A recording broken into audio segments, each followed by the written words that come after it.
Aloha everybody, welcome to Spirit Chat. Hopefully you guys have your questions ready.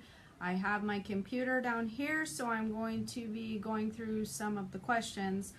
Definitely tell me hi if you're on. I'd like to see you.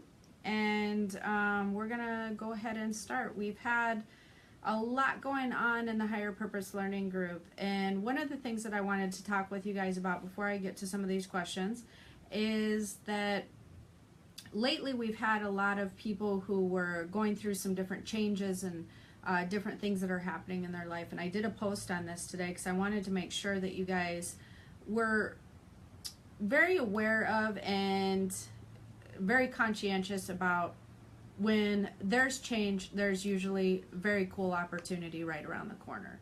So the way that things work on a universal law type scale is if you are heading, or even a spirit guide scale, if your spirit guides are working really closely with you, a lot of times people will ignore the path that they're supposed to go on. They will ignore signs, or they will ignore their own spiritual bodies. They will ignore their happiness and their soul's desire and their charts, and they will just continue to force themselves to do things that make them feel not happy, or they feel like they're being responsible, so that they're going to go ahead and just force it. And that, when that happens, sometimes the universe will take control and say, nope, sorry, you're not supposed to be going on this path, so here's what we're going to have you do. People can lose jobs that way. They can have relationship changes that way. They can have something happen to a car or a home or something like of that nature. Or it could just be something that you really desire on a soul level, but for whatever reason, you're not going after it. And so a lot of times, you guys, when there's change happening in your life, even if it feels really uncomfortable, in my life, I'm used to knowing that change means that something bigger and better is going to happen. So it means that something is around the corner that needs to shift in my life to get me heading in a certain path or a certain direction. And so I just let it happen. I search for opportunity. The minute that I know that change is really around me, and that something is forcing me to feel uncomfortable in a situation, I know that there's opportunity coming, because that's how it works. If you're not listening to, and I can be one of those with my own life, if you're not listening to something that some type of guidance that you're trying to receive, or a path that you're supposed to be going on, sometimes they'll take the reins and say, you're not listening, so you're not getting to guide yourself anymore. I'm going to do it for you a little bit, and then after a while, I'll give you the reins back, you know? So that's really important. Hi, Tammy. Hi, guys. Hi, Dory. I'm just seeing who's on here because everybody's checking in so quickly. And sometimes the feed is cutting in and cutting out, so if you guys are having that happen, just stay on, or you may have to rewatch it or something. But I really just want to get you guys in the mindset that, you know, I noticed that people are very much, they really start trying to, they really start feeding into the negative and then low vibration and the, oh my God, why is this happening to me? And I really want you guys to shift your mindset and retrain your brain to see how the universe and the energy actually works and manifests around you. Change does not mean something negative. It means something very cool and positive is going to happen. It just means that you have to learn to embrace it too, because the more that you fight it, the more that you put up blocked energy, and the more that this will cause a problem. So that being said, I wanted to cover, hi Kathleen, Maria, Melissa, oh my gosh, there's a lot of people on. Hi everyone.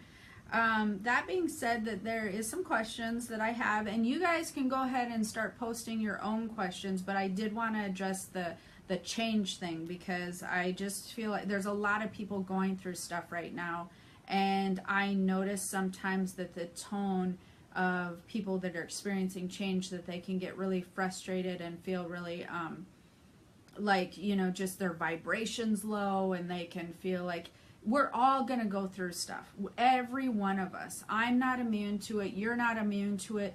We come down here with a path, and we come down here with obstacles. That's the whole point of us being here. The whole point of us being here is to learn and grow from these things that we're experiencing, and how we overcome hurdles and obstacles, and how we move forward, and how we create our path. That is really something that we're all experiencing. We're not immune to that. Everybody's challenge or path potentially would be different. I've heard a lot of people talking about, and I know someone just posted on relationships ending, 20-year marriage ending, whatever, and then other people have had loss of jobs, and other people have had health issues with people in their family. All of us experience really bad hurdles and things that happen in our life, but as far as a 20-year marriage ending, I know that was up there. Hi, Annette. Hi, Jennifer. Hi, Karen. I cannot tell you the amount of people that I've actually known that have been married for a very long time, 20 years or whatever. They have ended up in better relationships. But it's how you learn what type of relationship that you want to be in. You learn what was not healthy for you anymore. Relationships are really interesting because I see so many people force themselves through toxic relationships just because it's easy. They've been together for a long time. They start to lose sense of what a healthy, good relationship is, and then they just think that this is how it is. After you've been together for 10 years, this is what happens.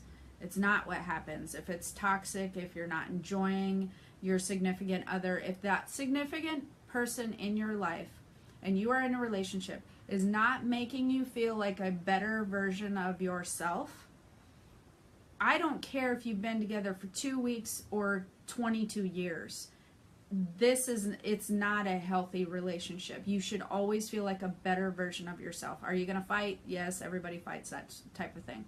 But you should enjoy the person you're with. You should, enjoy who they are. I can't believe how many people do not enjoy the people that they're with. They're just like, it's their significant other. And that person should really make you feel like a better version of yourself. They really should. So relationships ending, it's a natural thing that happens when there was stuff that was wrong in the relationship to begin with. So hi, Laura, Tracy, Elle. Oh my gosh, so many people. And like I said, you guys go ahead and ask questions because I'm ready to answer them. There was somebody that posted a question. I have my computer down here, so I'm going to be looking for some stuff that people asked. Let's see. This was an interesting question. Wait a second. I got a couple of them that were pretty interesting. Dory says, one of her co-workers is scheduled to have life support end. One of her ex-co-workers, her family will be with her, and she was talking about someone passing. She said, how has losing friends and co-workers, family members, etc. affected you when they didn't know your gift existed? Any stories you can share? Unfortunately, this is a good question and a hard one for me to answer, Dory, because first of all, I'm way out of the closet. So I am so far out of the closet that most every single person in my life, unless you've barely just met me, knows what my gifts are. So I don't really have anybody around me that doesn't know what my gifts are. But as far as losing friends, coworkers, family members, I'm not a very good judge of like how that works, because I can feel, my personal experiences, I feel energy so strong, and I can feel spirits and people, like I said, so intensely that even when they pass, and I've had like my grandparents pass and my mother and all kind, I still sense them around and I feel them like they're here. So I don't tend to grieve like other people. I would say that I'm kind of an odd duck that way. Like if I go to a funeral, I'm really, which actually, truthfully, I don't attend funerals because I just think that they're a waste of time. The only reason for me, I feel personally, for me to attend a funeral is to support the people who are there. But there's no spirits there at that time. They don't like to hang out at funerals. They like to hang out at your house. If you see a loved one who's passed her body, there's nothing there. It might as well be like me looking at a table. There's no energy that's coming from them. And so for me, funerals are a waste of my time, so I don't go. And I still feel them so strong. It's almost like they're not gone. Truthfully, it is like they are not gone. And if you think about it, most of the people, even my grandparents, when they had passed, I don't live where they lived anymore, so I would see them a couple times a year. So it's like they're still alive to me. Like, it literally is like they're still alive. I still talk to them. I still dream about them. I feel them so much in my life. So it doesn't affect me like it affects other people. I wish other people felt like me, because I have done readings on people who were grieving very heavily for their loved ones. But for me, it just doesn't have the same effect. And it's just because I can feel them so heavily around in my life. Laura Ann says, and this was another good question, and like I said, keep answering questions, asking questions, guys, because I'm going to start answering them. Laura says, do you feel that relationships have a high amount of energy between two people? Do you feel that relationships have a high amount of energy between two people are often subjected to lower vibration entity interference? Kind of dealing with that in my own current relationship. Okay, so absolutely. Any person or relationship can have a low vibrational energy interference. So some of the things that cause that, because she's asking, what do you suggest to ward this off? How do you basically not have this affect your relationship, or not have this affect you as a person? Low vibration entities, and I know that we've talked about this before. I'm going to cover this a lot in my spirit communication class. Spirits will talk to you through blocks of thought. They will talk to you through telepathy. And a lot of people think that they're having their own thoughts a lot of times, or most everybody does, when I would say a good at least 40% of your thoughts or conclusions that you come to in your head are actually spirit communication. And it could be through your guides, it could be through loved ones, it could be positive communication, but sometimes it can be negative communication from low vibration entities. It absolutely can be. And it depends on where you are at on a vibrational scale. So if you keep your vibration really high and you're kind of being very optimistic and happy and that whatnot, then lower vibrations they have to be able to match your vibration to kind of like start feeding you a bunch of crap, I guess I would say. Some of the things that would bring down a partner's vibration would be if they're unhappy, drugs, alcohol, that sort of thing. And the interesting thing is, not natural drugs or herbs. So like even marijuana or herbs of that nature doesn't tend to bring a person's vibration down, but anything chemically related can bring a person's vibration down. It doesn't always happen with medication, just so that you know. I know a lot of people take medication for depression or whatever, but when I'm talking about, it's kind of more substance abuse-ish. So if they were taking like opiates or I don't know, like whatever pills, prescription pills, and they're abusing them. Alcohol, if you're drinking too much alcohol, lots of people drink. I even drink on occasion. But like if you're drinking like a lot, and it obviously you know it's a depressant too. These things all bring your vibration down. Not being happy really is a huge factor on bringing your vibration down.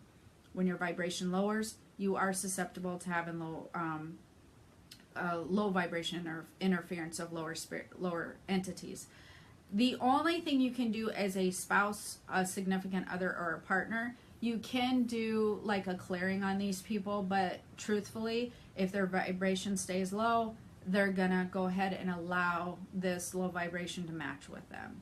Their vibration is low, a lower entity will match with them. They raise their vibration, this lower entity cannot move up the scale to then match with them and feed them thoughts and telepathic stuff and whatever. So unfortunately, we don't have a lot of control over what other people do in their life. And so the significant other has to learn how to be in a happier place and not have any major drinking or substance stuff going on in order to raise their vibration. And then lastly, they could learn to recognize it, because if it starts being a consistent chain of negative thoughts or whatever coming to this person, they can learn to recognize that it's not their thoughts. But that becomes a hard one, because I even have people ask me all the time. They'll say like, okay, so how do you change somebody's mind that, like, I'm on this new spiritual path? How do you, me, go in and change their mind to help them become more spiritual and more aware of their psychic senses? You teach this. How do you do this? I don't. Ever. I never try to change somebody's mind. Ever. It doesn't work. I am here to help and teach and discuss all things spiritual with anybody who is wanting to learn that from me, who wants to who is even curious, even if they don't believe in it, but they ask me about it. Absolutely, I will have those conversations. But if I'm at a family event or I'm at a social event and I meet people and I know they're not interested, I am not wasting my time trying to get this person to see what they're doing on a spiritual level, or to be like, realize that they could have a lot more happiness in their life or feel a lot more in control if they just learn to connect the dots around them, if they learn to pay attention to their intuition and their spiritual body, if they learn that there's so much more to the universe than just what they think it is, that there's energetic flow happening, that there's all kinds of things that's happening in their life synchronistic wise with their thoughts and with just things that they do. I don't have the energy to try to convince somebody. Somebody has to be willing to want that for themselves. So whether you're in a relationship with a significant other or it's a family member or a friend, they have to want it for themselves. They have to want the relationship to be better, They have to want something different for their life. And so unfortunately, that's a hard one when you're dealing with that. Questions about relationships. How can I send mental telepathy to my boyfriend while we are not together? Karen says. Well, you can just go ahead and send it like you would think you would send mental telepathy. Think it and send it to him. Will he receive it? That's the key. So he has to be very tuned in to be able to receive it. So Michael says, can we use our abilities for profit, or is there some karmic backfire if we do? That's a good question. I like that question because people, even some people in my industry, in the metaphysical industry, in the spiritual industry, or people who look at us from the outside into the spiritual industry think, oh, you talk about the universe or God or higher power or all this spiritual stuff. You definitely should not be benefiting financially from this. That's a load of crap. I mean, sorry, but it really is. Life is supposed to be easy. It's supposed to be easier for you. What I don't like about this question is you're basically talking about all things in terms of potentially money is the implied version. When what people want to make life easier and what everybody really desires in their life is they desire more time, they desire more freedom, they desire to do the things that they love and enjoy and to relax, and they want to have comfort in their life.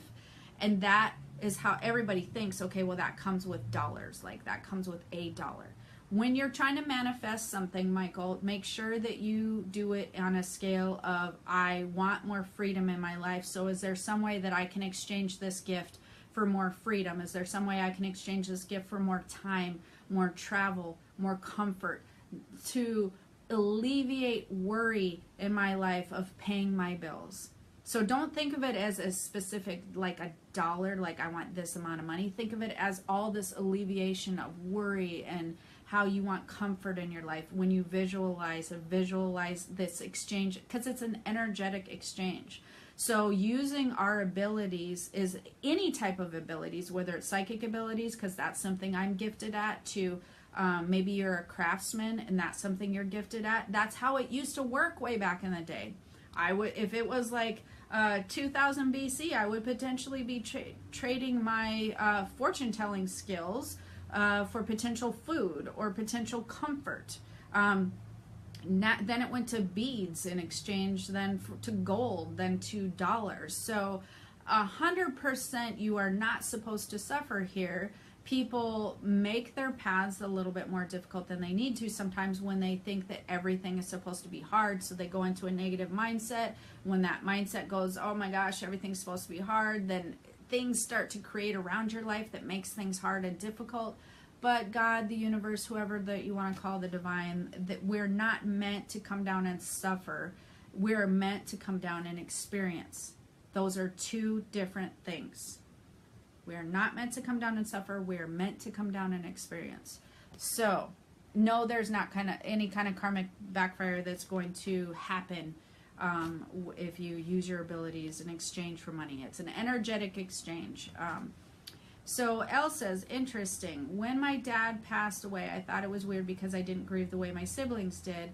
I felt kind of the same way. Yeah, it's an interesting thing, and some people don't understand that with me.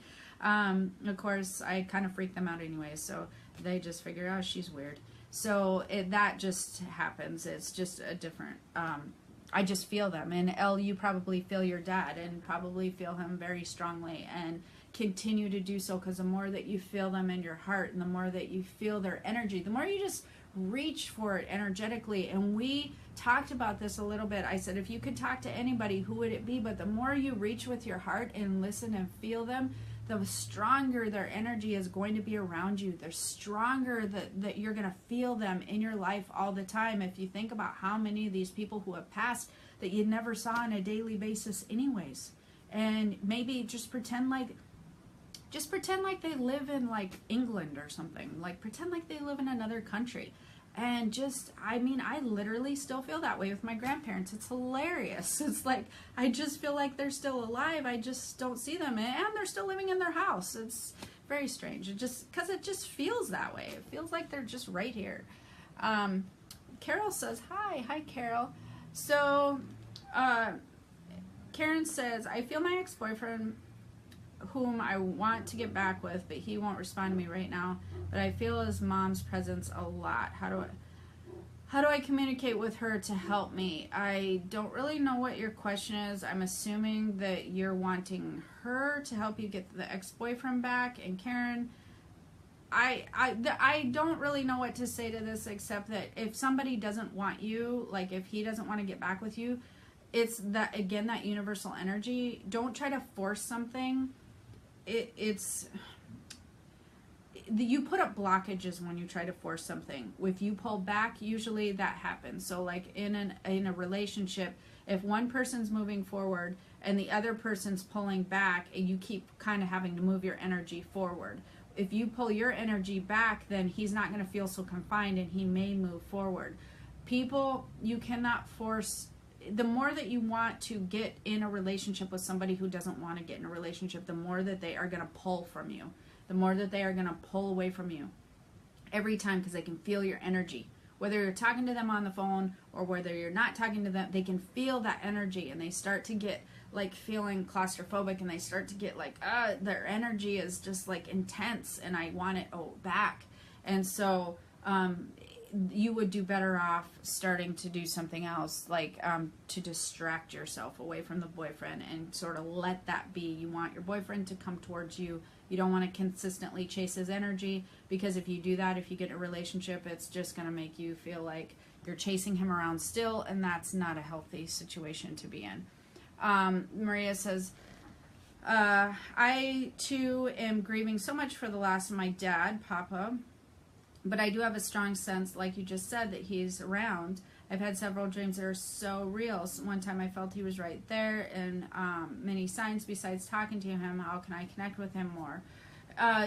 you just feel them, you sense them, the dreams, those, I don't believe that you're in my class, Maria, but we talk about this in my class because those dreams are not dreams, they're actual visits.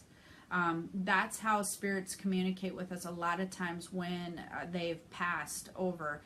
We astral travel, we go up, we visit with loved ones on the other side, our spirits connect, we have great conversations and great time, then you come back down into your physical body. So that was a visit, and that's how you feel them, you talk to them, you astral travel with them.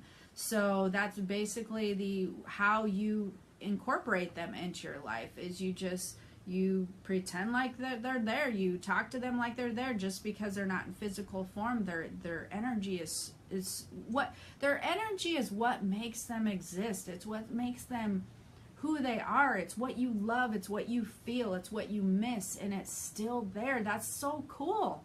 It's so cool that you can still connect with people's energy and what you love about them. It's so cool that just doesn't dissipate into nothing. It's so cool that it's just still there and still reachable and still feelable, even if you cannot touch them. So you want to just make sure that you just really wrap your brain around that and feel it and pay attention to it. You just want to really enjoy that part and stop letting the touching part get in the way. Don't let that get in the way of just being with them wholeheartedly. Michael says, is there any material in our psychic class on lucid dreaming? If not, can you recommend other material? Michael, we do cover the dreaming stuff in the class, but as far as the lucid dreaming, why don't you ask me some questions, because I haven't read any other material that I would recommend on lucid dreaming, because I don't really read about it, because I'm a lucid dreamer myself, so I don't really need to read about it. I'm a very, very lucid dreamer. So in the Keys to the Spirit World class, go ahead and just write some questions down for me, and I'll go ahead and answer them for you. Or I may even do a small video chat in the Keys to the Spirit World class group. And that way you can maybe get some things answered. If you have 10 questions, list them all. Just go ahead and put them in there, Michael, and we'll get them answered for you. Annette, do people who have experienced some form of trauma in life have an increase in their spiritual vibration?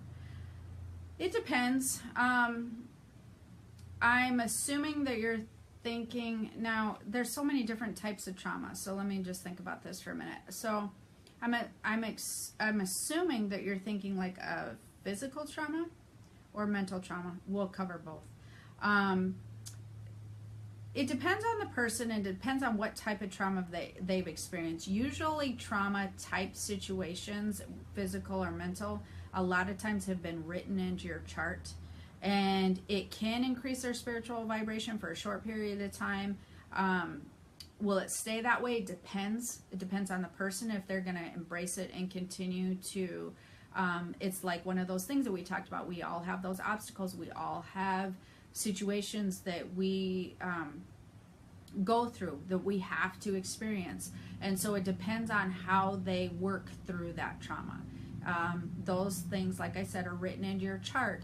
And so how you handle the trauma will then dictate your spiritual vibration after the fact, if that makes sense. Hopefully that answered your question. Michelle says, if someone sets off your warning bells and whistles, is this intuition? Yes, yes, yes, yes. I don't even know how to answer that more clearly. If someone sets off warning bells and whistles, yes, it is intuition. Never, ever, especially if you are feeling a weird vibe from somebody. And I always used to tell my kids, always, if you guys have children, you always want to tell your kids, if you are feeling something weird from somebody, or they're strange to you, or something's just not right, I don't care if they win Miss Congeniality or Mr. Congeniality of the Year award. If you are having a very strange sense, you guard yourself, and you take precautions as to whatever it is that you're feeling the red flags about. If it's a business thing, then back off business wise. If it's a personal thing, keep your personal space. But yes, that is a very good question. Linda Smith says, has enrollment for psychic ability classes ended? Yes, it has, Linda, but we will open it again in December. So I will be posting it here in the group, and then the reason for that is because we do these live chats, and I do some one-on-ones with the people, you know, the one-on-one where I answer questions and we talk, and I like to kind of pay attention to that class of students. And so in December we will be opening that again, so you'll get to see the thing. But guys, this time, if you guys want to get into the psychic ability class, I'm only doing it for 10 days. That's it. Open enrollment. Make sure that you pay attention, because it's way too long to leave the enrollment open for 15. But Tracy did post the link to the class, so you can, thank you, Tracy. You can go ahead and sign up and get on the wait list. Also, you'll get an email. So I need better lucidity in my dreams as well as recollection, Michael says. An understanding of what's going on in the spirit world and the messages that are being relayed. Okay, again, that's a process. Like, you know how we teach about all those processes, Michael, in the other group? The first thing you want to do is start trying to remember and doing the dream recall. And we talked about that in that psychic ability class. You want to do dream recall first. Then you can go into better understanding. So you can't go into doing all of that at one time. It doesn't work very well. So you want to go to the dream recall, then you want to go to interpretation and better understanding, which will then lead to lucid dreaming. So you have to do it in 3 steps. You want to start doing the dream recall, writing down your stuff in a dream journal, etc. You want to practice that, then you're going to start being able to dream interpret. And then as you get to understand what your dreams mean, then you're going to be able to start having more lucidity in your dreams. You're going to be able to lucid dream. So don't try to lucid dream before you're having dream recall. So like I said, everything that I teach is a process. And you can't reach for the end process before you get the first couple steps down. I hope that makes sense. So start with practicing the first part. Let's see. Maria says, thank you. How do I find out more about your class? Oh, Tracy posted that. So you can go to psychicabilityclass.com and get on the wait list. If any of you guys are in the class, you can, I'm post if you enjoyed it. I am having so much fun with the students in the class, and they are learning by leaps and bounds, you guys. They are loving it. I am just, the development has been amazing. Like the students have been developing by leaps and bounds. But you can go to that link and put your name in, and I will email you guys when the class opens again in December. So Heather says, would my mother? Oh, you guys, when you ask me a question, because I get so many on the news feed, it has to be a complete one, because Heather, I don't know what would my mother mean. I don't know how to go back on the news feed then. So Michelle says, thank you, Jen. That makes me feel better. I can't pinpoint why, but it freaked me out. And Heather did post, I love the class so much. Thank you, Heather. It's interesting how many people, and again, keep posting your questions because I have a few more minutes to keep answering stuff. It's interesting to me how many people I've personally run across in my life who have had an experience that didn't go so well with somebody, and they've always told me after the fact that, well, I never really liked that person. Well, why did you trust them? It could have been business. It could have been maybe they dated them, or like, it doesn't have to be anything major. And then some of them were major. But then why did you trust them? Well, because they knew so-and-so, or they had a reputable reputation. I mean, Jesus, do we really want to get into people with reputable reputations? I mean, there's a few presidents that really did some bad stuff. So you always want to trust your intuition, especially when it comes to trusting yourself with your personal space, your money, your children, family members. Like, that's important. That's why we have this intuition. And if you're feeling, it doesn't matter if you don't know why. It doesn't matter if people around you tell you you're crazy. Don't tell people. Just keep your space from these people. So it doesn't matter what the reason, and it doesn't even matter if you'll never find out. And no matter what, nothing bad ever happened. Well, great, because nothing bad ever happened, and you kept your distance from them. So absolutely, it is your intuition. Tracy says the class has so much information. I learned so much going through it the first time, but I've learned even more going back in the modules after I've developed a bit. Thank you, Tracy, for posting that. That's another thing, is you have lifetime access to these classes, guys. So you absolutely will learn stuff, and then you'll learn more, and there's a lot of information in there. So I'm just going to answer a few more questions. Definitely post your questions below, guys, because like I said, I want to try to get to everybody. Carolyn said, I love the podcast on astro travel. Carol said, I love the podcast on astro travel. I'm a spirit traveler since I was a child, and it is a frequent way of resting for me and learning. I've been many places on the other side. I have one experience on the other side. I was told Hall of Records, it smelled and was the most beautiful library. It smelled, I'm assuming, like books or something. Had the most beautiful library I've ever had the pleasure of experiencing. Small cherry wood was so unbelievable. Anyway, I thought I would share. Yes, that is what the Hall of Records looks like. It's amazing. It is the hugest hall of like books, and it's like has a very rounded middle. So the whole center is rounded, and there's just as high and as low as you can see, there's just records and records and records. And for those of you who are wondering what the Hall of Records is, it's actually a library on the other side. It's a spiritual library that holds knowledge of everything that you could possibly imagine, everything that has been created, everything that different types of energetic movement, to people, to everything. It is this huge place of records, and it's really amazing and wonderful and very cool experience. Heather says, when I close my eyes, this is a little bit of a confusing question, Heather. When I close my eyes to see the future path or a path to stay on, I can usually sense the path as it unfolds in the future with my eyes always open. So you're saying you close your eyes, but then they're open.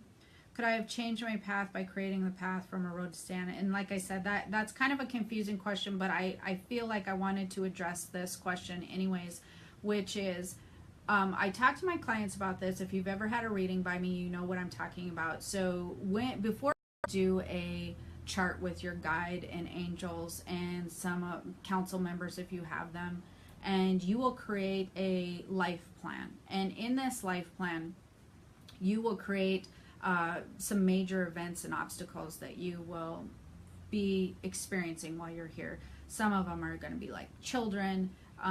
Some of them will be marriage, sometimes divorce, different potential accidents that you might get into, or health things, or there may be a lot of different things that you will be experiencing. Now, when we come down, we are meant to learn, experience, and grow. So our entire path journey is not charted out for us.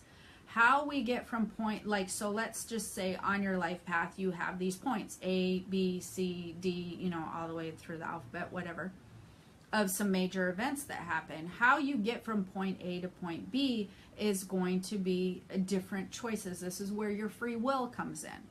And so we have free will for a reason. We have free will to learn, experience, and grow. That's why we're here.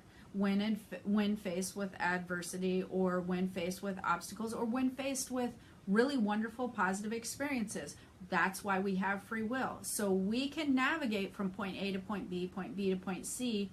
We can do that through different paths. And so you will have control over how you get from point A to point B or C or D. You will have a lot of control over that path.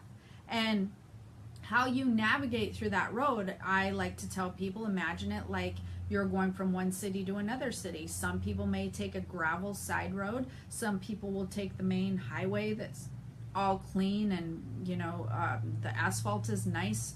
And some people might just try to off-road completely where there's no road whatsoever, and they might get stuck and they might hit a tree and it's very, very similar. Your free will is what will allow you to guide from all these on the path from these checkpoints in your life. And so that's why we're here, and this is why some people experience really rough times, and then they feel like they can get back on track because they can feel their energetic flow lining up really nicely from point A to point B, and they can feel like from their soul, from their intuition, they can feel that they're lined up and going in on the easy road.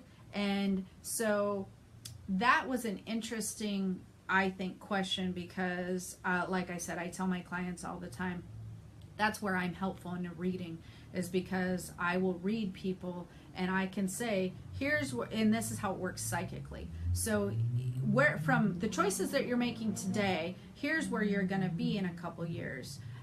But this is the route that you're going to take. However, if you make some different choices and do X, Y, Z, you're going to be on an easier path.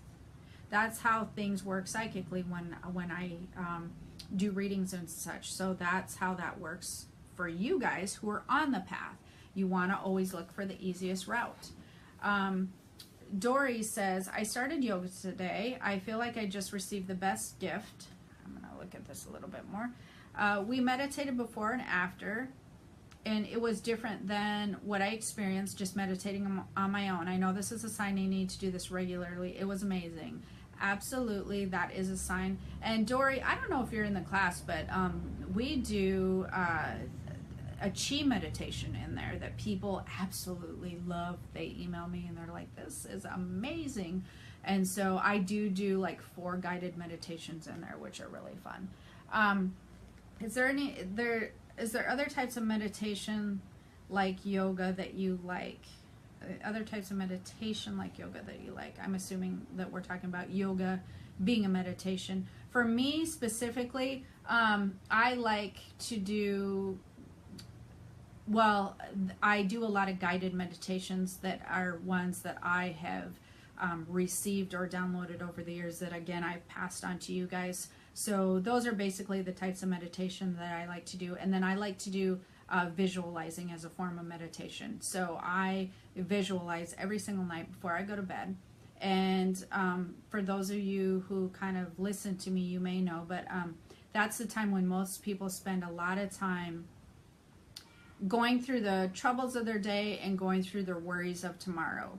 And so before you go to bed, what it is that you want to have for your tomorrow. So that's how you want to line up your path. That's how you want to see, okay, so like if you're worried about a presentation, or you're worried about like a soccer game for your kids, or how you're going to get all of the things done in the day. Like, let's just say you're overwhelmed and you're like, I got to go to work. I have to try to pick up this. I have to try to make dinner. And I'm so worried I'm not going to get all of this done before I come home. So that's when I do my visualizing. My visualizing would be going to the end of the day and feeling very relieved that I got all of the stuff done. So that's a form of meditation for me, is visualizing. I visualize a lot. In fact, somebody asked me about that, and I did write that book, the Universal Laws book, because I got so good at the visualizing and people started asking me about it. But somebody asked me about visualizing, and I must do visualization like 20 sometimes a day. Like I spend, people were shocked, but I spend a lot of time using visualization. Like I don't just do it once a day. I'm constantly, anything that comes into my head that I'm concerned about, or I feel like I want ironed out, or I want it to handle really nicely, I visualize about. So that's what I spend a lot of my meditation time on. So I have got to the end of the questions. We didn't have as many today, but it was wonderful talking to you guys and seeing you on here. So I hope that you enjoyed it.